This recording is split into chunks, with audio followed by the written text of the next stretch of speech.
Night cries were so loud I changed the locks. What am I supposed to do then? When I asked Fenton, for some reason, I got a reply from my in-laws. You and the kid can go sleep outside. Following such unbelievable words, I could hear my in-laws laughing. So, my father-in-law and his wife are in on this too. Realizing this, I sighed and said, "All right, just don't complain wherever I sleep." Huh? My in-laws and Fenton let out a dumbfounded voice.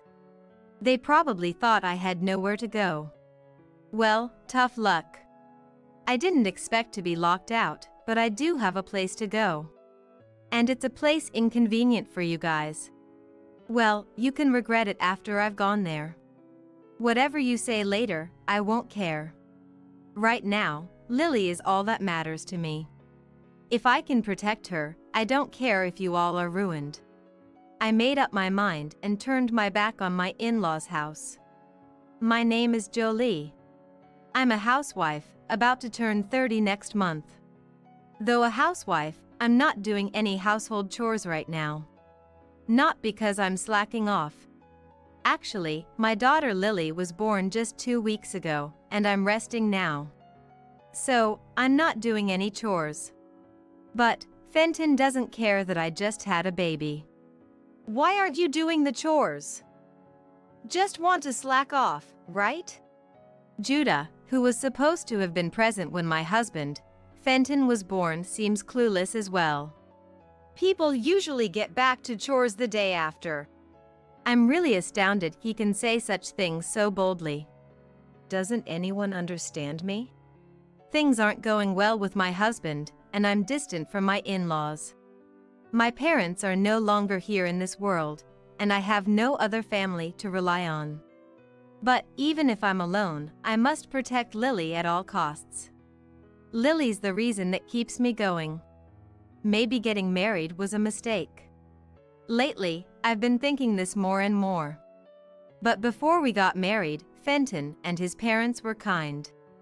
Especially the in-laws, they were so considerate they even offered to pay for the wedding. Is it really okay for us to accept the wedding expenses? It's our only son's wedding. We'd be laughed at by relatives if we were stingy, Madge said with a laugh. Judah felt the same. Both Fenton and I are in the bridal industry. Colleagues will attend, and we can't have an embarrassing ceremony. Fenton and Judah work for the same bridal company. It's somewhat famous locally, and they are involved in a broad range of business. Their main business is managing wedding venues, but they also seem to handle restaurants for after parties. So, many of their associates have a deep understanding of weddings. That's why a cheap wedding is out of the question. I understood why my in-laws were willing to pay. And so, Fenton and I had quite a lavish wedding with their help. But that was good only up until the wedding. After I started living with my in-laws post-marriage, they began to make demands of me. Hey, Jolie? Still not pregnant? What? Well, yes. I gave a vague answer. Then Madge audibly sighed. OMG. You're so useless. Useless? I asked back in surprise. But Madge abruptly looked away. It's nothing.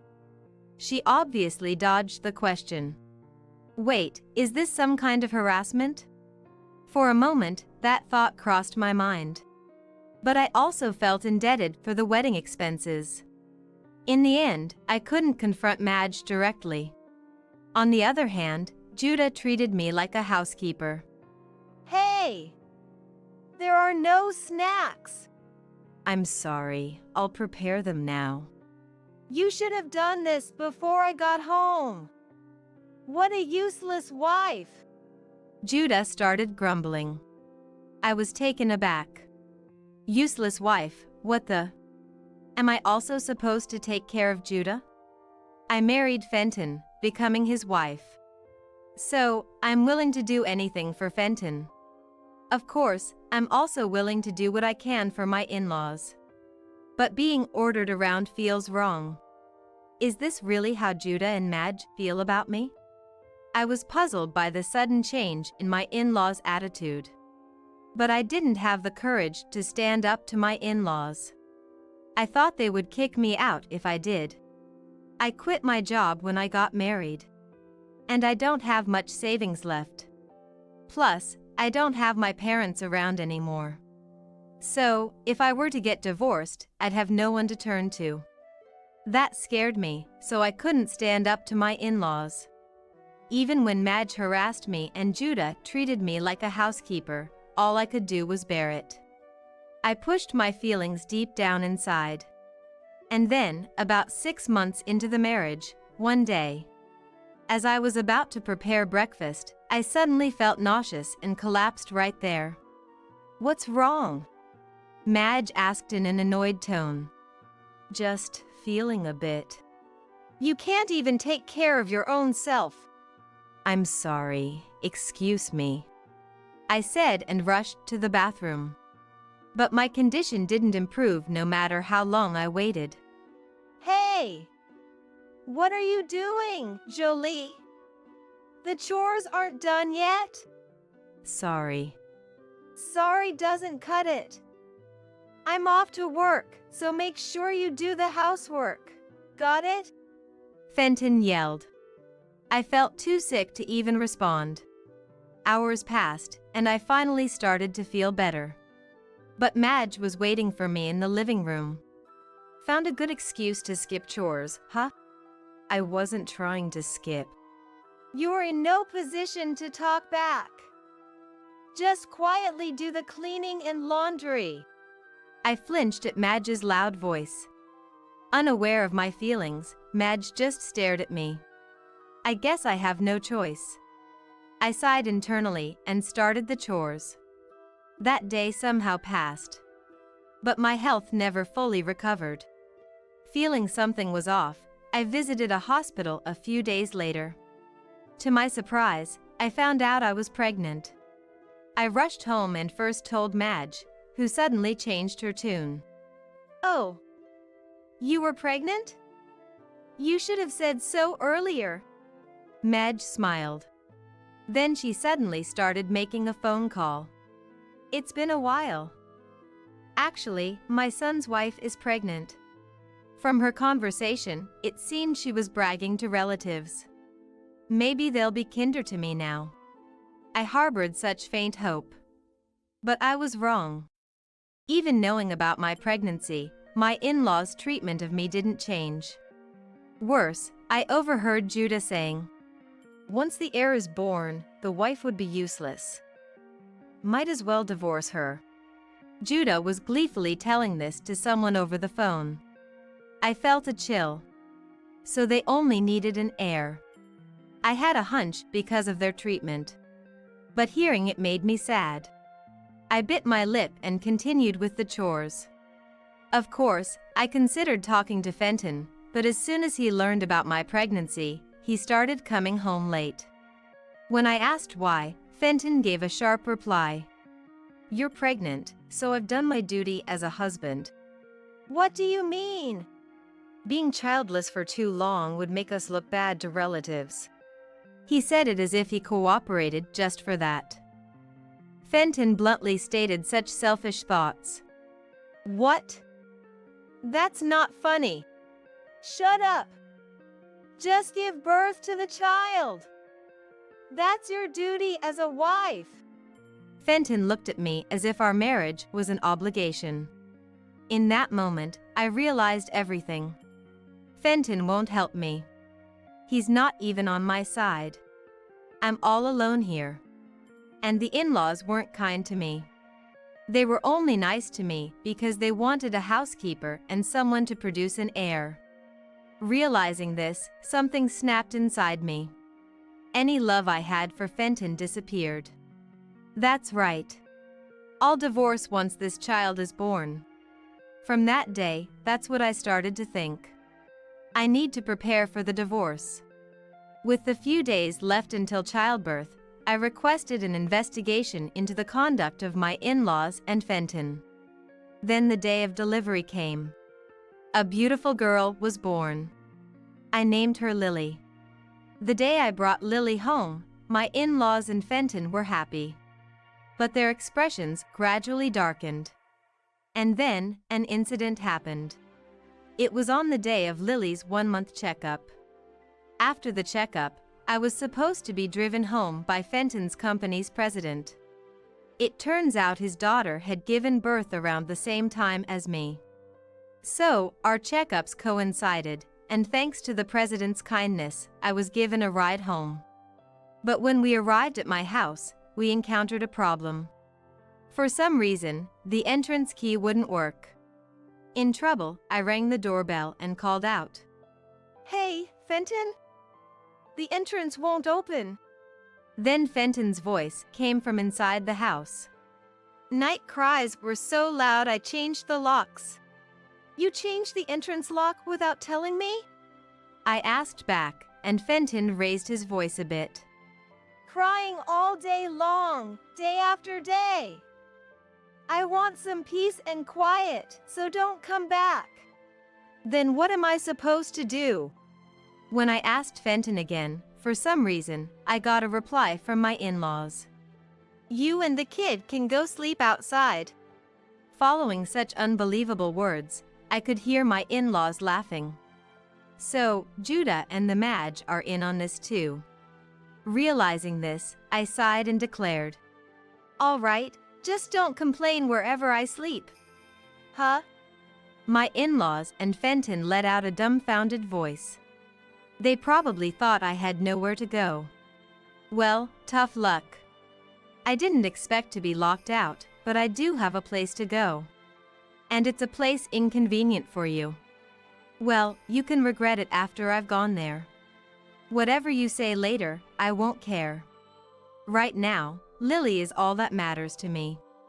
If I can protect her, I don't care if you all are ruined. I made up my mind and turned my back on my in-laws' house. Then I approached the president. You heard that, right? Of course. So, about what you mentioned earlier, could I ask for your help? I asked the president. By the way, what he mentioned earlier was during our ride home, where he talked to me about something. Actually, there are several postpartum care hotels in the country now. The president's company, which is expanding into the bridal business, was also considering incorporating this postpartum care. We want to engage with our customers long-term, from marriage to childbirth to child-rearing, the president had said. And he had just offered me to be a monitor for that plan. Upon my request, the president nodded. I'll take you there right now. Thank you. Though we've secured a place for you to stay, their attitude is unforgivable, the president said, staring intently at my in-laws' house. He's probably thinking of imposing some sanction on those three. Well, as the company president, who's venturing into the kids' business, this cannot be overlooked. Considering this, I made a proposal to the president.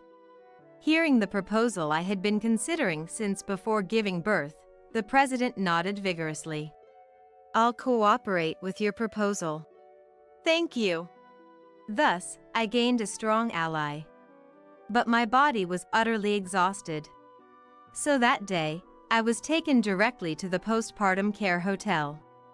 And thanks to the president's connections, I was allowed to stay at the hotel. The postpartum care plan I experienced was the best care anyone could ask for. The hotel had professional staff like midwives available 24/7. Not only was the support comprehensive, but there were also many relaxations and comfort-focused amenities. There were other new moms like me, and for the first time in a while, I could relax. I wish I could stay here forever. I couldn't help but voice such a thought. I truly rested well. And the next day, the president came to see me. He called Fenton in front of me. Soon, Fenton answered the phone. Fenton? Sorry to bother you on your day off. No, is there something you need? Actually, I have a favor to ask of you. The president started off like that and then made a suggestion. I'd like you and your family to be models for a pamphlet. Would that be okay? My wife, me, and our daughter as models, you mean? Your daughter was just born, right? She'd be perfect for a pamphlet model. Indeed, if it's related to bridal pamphlets, we would be suitable. But Fenton just kicked me out. There's no way he could accept under these circumstances. I smirked to myself. Turning down a direct request from the president would surely affect Fenton's career. That was my plan to give him some damage. However, Fenton accepted without hesitation. Sure, I'll be happy to help. I panicked. This wouldn't damage Fenton at all. The plan had failed. While I was being sad about my plan not working, the president smirked wickedly. Then come to the studio right away. Is 1 hour okay? 1 hour later? Yes, I'll have the staff ready. Fenton started to panic and interrupted as the president was speaking. Wait a minute. Today is really. Why is that? Well, I have to talk to my wife. Fenton began to fumble for excuses. It seems he thought he could convince me if he had the time. That's what you get for answering without thinking, serves you right. I couldn't stop the wicked smile spreading across my face. Then talk to her now. Your daughter was just born, she's there, right? The president pressed on. Fenton fell completely silent. In the end, Fenton said he would consult and hung up the phone once. Needless to say, I was bombarded with calls from him afterward. Of course, I ignored them all. My mobile phone kept ringing for about 30 minutes. But finally, it seemed he gave up, and my phone quieted down. Right after that, the president's mobile phone rang. I'm sorry to tell you this, but my wife says she's too shy to pose for photos. I hadn't said anything like that. While those thoughts were running inside my head, the president audibly sighed. So you're telling me you can't even convince your own wife? No, it's not that, but I'm disappointed in you. As the president said this, Fenton began to apologize loudly enough that I could hear. I'm terribly sorry. I'll make sure I convince her. It sounded as if Fenton was deeply apologizing right in front of me. After making Fenton apologize for a while, the president hung up the phone. Next he called Judah. Hello? Judah? Well, if it isn't the president.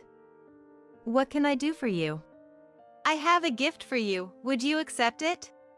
Saying this, the president looked at me. I nodded with a smile, and the president declared. You know we manage a restaurant for wedding after parties, right? Of course. I'm thinking of lending that place to you. Lending the place to me. Judah must have been tilting his head in confusion. This was also part of my plan. First, the president would personally offer Judah the spacious restaurant used for wedding after parties. Next, he's going to ask him to debut his granddaughter there. Once the 1-month checkup is over, it's time for the baby to go out for walks. And that would be the timing to debut his granddaughter. In a normal family, they might jump at such an offer. But my family's situation is different. Judah had just kicked me out, and there's no way I would accept an invitation from him. So, Judah also started to make excuses in a hurry. You see, our family is. What? Are you refusing my gift? Of course not.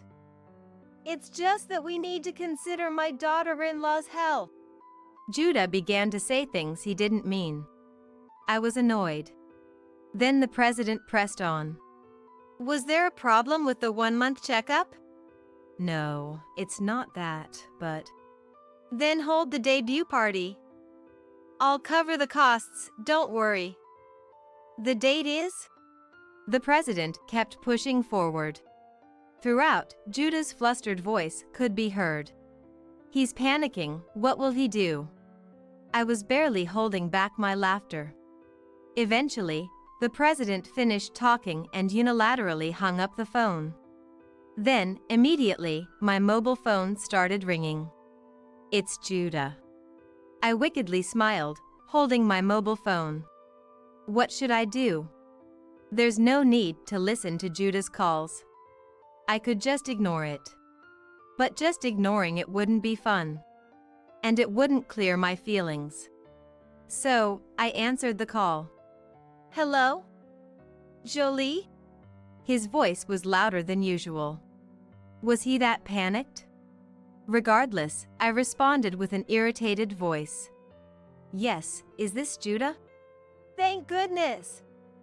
Jolie, please listen to me. What? No way. I clearly stated. Judah seemed stunned for a moment, but then quickly tried to plead with me again. Don't say that. It'll be the last thing I ask from you, please. At this point, it was as if I had already won. But I held back my laughter and pressed for more details. What's going on? I actually have a favor to ask. Judah told me what the president had discussed in front of me. But it all sounded too convenient. He didn't mention it was the president's instruction, nor did he specify the time that had been set. He just repeated that he wanted to hold a debut party, or that he would rent the place himself. So, I curtly refused. I refuse. I've been kicked out, after all. No, we didn't mean to. That was... Judah smoothly laid out his excuses. I, getting really irritated, couldn't help but raise my voice. You offer a deep apology. I'll consider attending the debut party. Well... Judah faltered. Send me a photo of you deeply apologizing. When I see it, I'll go. Goodbye. I said that and hung up the phone. I doubted he would actually offer a deep apology. I was pretty confident about that. Contrary to my expectations, a photo of Judah deeply apologizing was sent to my mobile phone. This threw a wrench in my plans. I was planning to make the debut party fail and have him apologize to the president. I needed to think of something else. As I frowned, the president next to me offered a suggestion. How about this for the debut party? I listened intently to his proposal.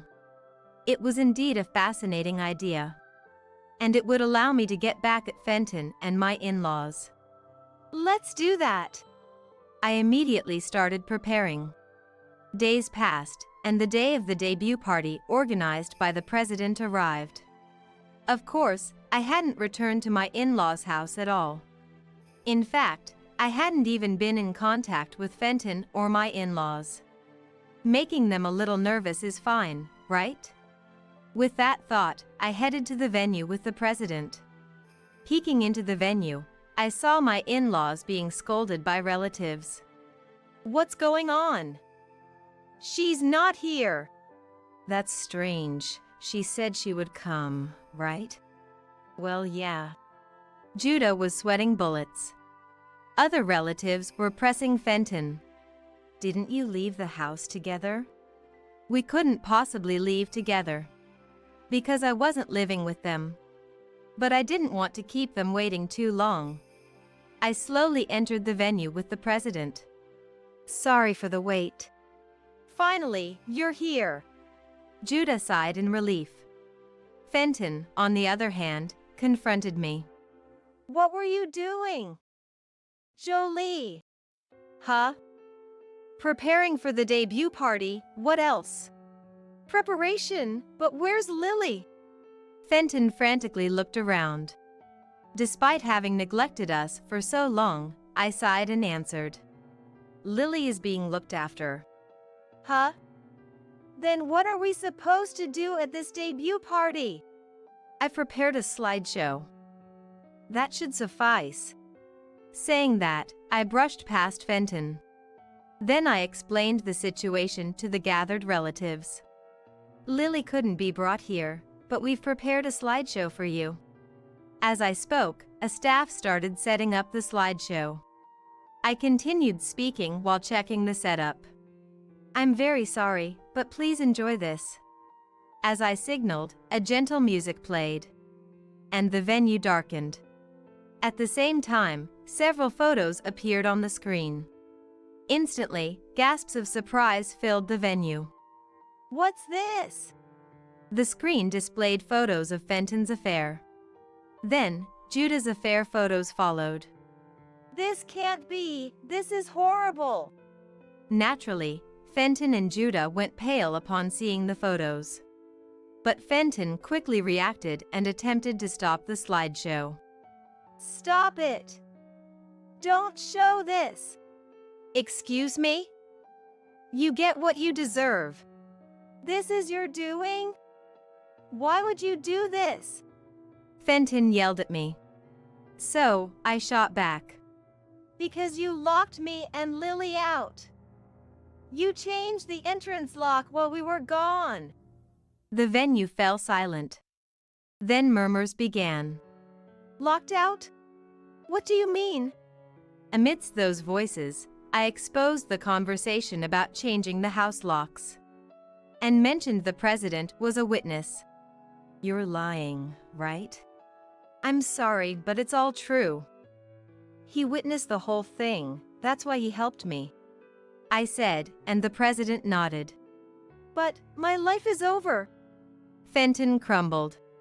Looking back, Judah was already in a state of shock. In the future, our company is entering the kids' business. We don't need employees who can't cherish children. It was a mistake from lack of sleep. No excuses. Resign on your own. If not, I'll fire you even if it causes trouble.